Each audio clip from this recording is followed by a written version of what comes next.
it's time for Dish with D. That's me. It's time for my weekly weigh-in and the WW meeting topic and recipe du jour.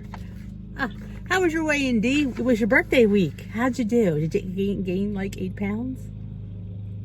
Funny you should ask that. No, actually, I did gain 0.4. I was like, you know what? It goes to show you sometimes, maybe I'm not eating enough. Well, I did gain, so actually I was eating too much, but you know, I really believe that sometimes. I really believe sometimes we pull back too much on our journey because I ate my face off this week. I legit ate my face off. And you heard me from day one. I didn't care because it's my birthday week. Like Christmas, I don't care. Thanksgiving, I don't care. Because these are days that, you know what, it's normal to have eating. And I'm not going to apologize. And I'm not going to feel bad about it. Because, yeah, you know, just because I'm on a weight loss journey and a healthy living journey doesn't mean that I can't have a couple fun weeks in life. When we don't have that, like, what's the point? I always say, why am I going to sit there and suffer day in and day out? Not to look forward to a little bit of a fun week. You know, it's life and we have fun once in a while. So do not make yourself feel bad for that. You heard it here first. D's not feeling bad. So what is the weekly topic du jour, D? I haven't even looked at it yet. Week 5 in a weekly series. What happens to your body when you sleep? I love sleep, but I do have sleep apnea, so I do have a machine. So my version of sleep is different than a lot of people's versions of sleep because I technically have help.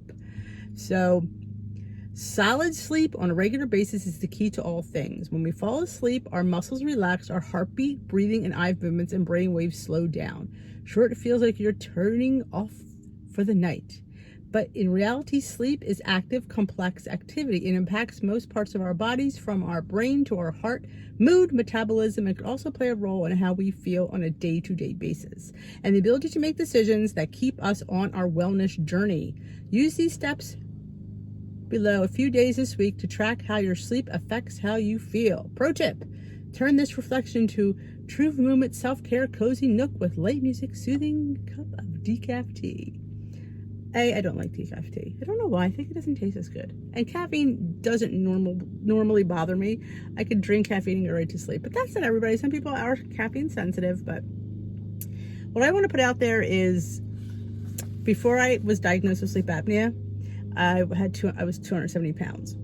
And when I went in for my first year visit, I had lost, I think, 50 pounds. And the second time, I think I lost 80 pounds, and the next time I lost 117. Well, last time I went, and he said to me, he's so nice, Dr. Breen is adorable. He said he's seen this before with sleep apnea people once they go on the machine. He goes, the machine doesn't make you lose weight. It's the fact that you feel better and you're not as exhausted, that you could concentrate on losing weight and have more motivation for losing weight. So he said, you're basically that, you know, that's, you know, it's just, that's how it is. So it's not like I said, not like it, but when you're refreshed and revived and well rested, you make better decisions. You make better choices. You're in a better mood. So you're not always like, we're cranky. Sometimes we just put whatever's in our mouth because we don't want to think. We're too tired. We just don't care. Yeah, that's like me with being hungry. When I'm hungry, I make bad choices because I don't care. I just need to fill the pie hole. So that's why people say, Dee, why do you snack? Why do you eat all your points? That is why, because I cannot go from breakfast to lunch with nothing in between and then get into lunch. I'm just like, okay, it's lunchtime. I'm hungry. I need to eat something. And then I'll just be like this, and I'll be looking in the refrigerator and I'll just grab whatever I can because I need it. Same thing between lunch and dinner. If I wait too long and I'm getting that hungry stage, like where I'm just, I don't care. I don't measure. I don't weigh because I just want to eat. So that's why a lot of times people say, oh, you know, why is that, Dee? Like, why do you use your points? Why do you have snacks? Because a lot of people say they don't need snacks. Well, that's why. Hungry Denise makes bad choices. Tired Denise doesn't feel motivated. So it's all kind of like, I think, going hand in hand with a lot of these things. Now, their trick is, this is their steps. When you wake up, use the WW app to track how many hours you sleep that night. You can brush your teeth first. We'll wait. There's no need for any clock watching or perfection here. Make your best guess. Don't forget, number 2, don't forget also answer the sleep tracker questions about how you're feeling. Like, this is really good if you're really thinking you're having serious sleep issues, like to find out and stuff. Not that on a notebook. At the end of the day, add to it by rating how everything else went. Think work, home life, relationships, eating well, physical activity, and taking care of your mindset. Use the scale 1 to 5. Number 3, at the end of the week, see if you notice any trends in the notes you've took. How did the amount of sleep you got impact how you felt each morning? Did those feelings spill over into other areas of your life? They will, because like I said, sleep is the first thing we do in the day, because let's face it, we go to bed at midnight. That's the start of a new day. So if you have a really good night's sleep, the rest of the day will follow suit. You will make better choices. You're not tired. You're not stressed. You ever, like, when you're stressed, like with your kids, it's like you just say yes to shut them up. You just want to do anything just to get through it. So, but when you start off well rested, that is a great foundation for a good day. Now, granted, not everybody can get a lot of sleep. You know, they're not sleepy because of stress. They're not sleepy because of anxiety. They're not sleepy because of many things. So if we can get those things at least at bay, maybe you can get a better night's sleep. Some people need sleep aids, like sleeping pills, warm milk. There's different things you can take to help ensure you have a good night's sleep. Me, I needed a machine because I wasn't breathing properly. And if you're not breathing properly and I had 99 episodes an hour, yeah, I wasn't sleeping at all. So yeah, 99 episodes an hour. That's crazy. Now I'm down to 30. So even it's still, bad, but compared to 99, I was dead pretty much. Now, that was without the machine. With the machine, I only had, because they retested me without the machine, so I went from 99 to 30, and then with the machine, I only have 1 or 2 episodes, if that. So the machine adjusts, it knows how much, and he even said to me, the pressure from the machine is like a third of what it started out to be, because they give you certain amounts of pressure of air based on how bad your test was. I mean, technically, if I didn't seek help, I'd be dead right now. You wouldn't be, D would cease to exist, would have never existed if not for my pulmonologist. I wouldn't be here. He said to me, if I didn't get help, I would have been dead within 6 months based on that test result. And that's scary. So I always say I'm living a life that I don't think I was supposed to live. So I am I'm a cat. So yeah, so I'm here. I wasn't supposed to be here. I guess I was supposed to be dead. My oxygen went down to 55. They don't want your oxygen below 95, 94.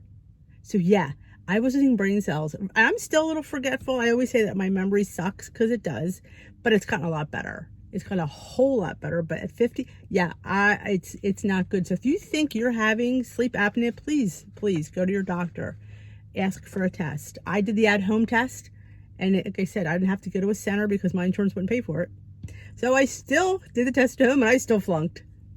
So yeah, and the retest was done at home. So, because I knew I probably wouldn't sleep at a center because it's people staring at you and you have all these things. What they do is you have a cannula and you have something strapped around your chest that has like a box, and then you turn it on. So it tests, I guess, if your chest is rising, and the cannula can tell if you're not breathing through it. Yeah, apparently I didn't know, I wasn't sleeping. I knew I felt like crap, but my husband, I would just shudder like that. I never remembered any of those episodes, but I knew that I napped 3 times a day, maybe 4. If I sat in my chair, I didn't fall asleep out in public or anything, but I would fall asleep at home if I sat down all the time. I was exhausted. And I always say this a lot. I didn't know how bad I felt until I started to feel good. And I'm like, wow, this is what good feels like. That wasn't what good feels like. Yes, I don't even nap at all today. If I try, if we were going to go out to New Year's Eve or something, I tried to nap, can't fall asleep. I sit there, can't fall asleep. I don't nap at all. I sleep probably I could sleep 8 hours if nobody bothers me, but I usually get around 7.5. But I could sleep 8 hours easily. But and people say, oh, is that mask hard to get used to? When you're desperate for sleep, I was desperate. I legit was desperate. So I started off with a full face because I was starting to become a mouth breather. And then now I'm on the pillow nose mask. It goes like around, like a Teletubby. It goes around. I have little things sticking out, like tubes sticking out of my head. Well, it's like out of your head into the machine. I love it. I sleep like a stinking. I've slept like a baby when I even had the face thing because I just wanted to sleep.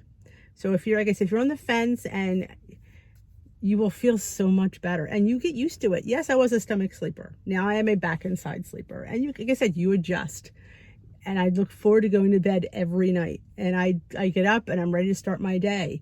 And I think that is probably one of the main reasons I got to goal, was because of my sleep machine. Getting a good night's sleep. I feel fantastic.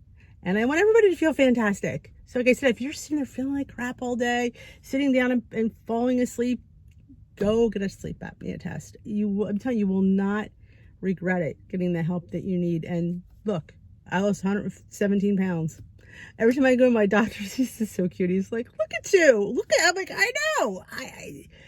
I couldn't have gotten here without my sleep apnea machine. Good night's sleep is key. That is the first thing you do for that day, is get a good night's sleep. It's so vital. And I know some people can't sleep. I get that for many reasons, but good Lord, I love it. I do. It's like, you know, sleep is. See, when you didn't have it, you appreciate it more. That's where I come from. So I hope you enjoyed this topic, sleep. I love to sleep. Sleeping is life. So if you haven't already subscribed, please hit that subscribe button. If you already give Dish with D a thumbs up, I'd appreciate a thumbs up. Leave me a comment about how you sleep. I'd love to hear how you're all sleeping. So I'm hitting the road. If you haven't already joined my Facebook group, Dish with D's Crew, there's a link in the description box below. Come join me. If you don't know, I go live on my channel pretty much every night here, Tea with D. It is, I call it the Weight Watcher Support Chat.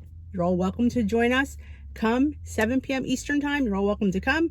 We share. It's a great, great supportive community. I highly encourage you to join.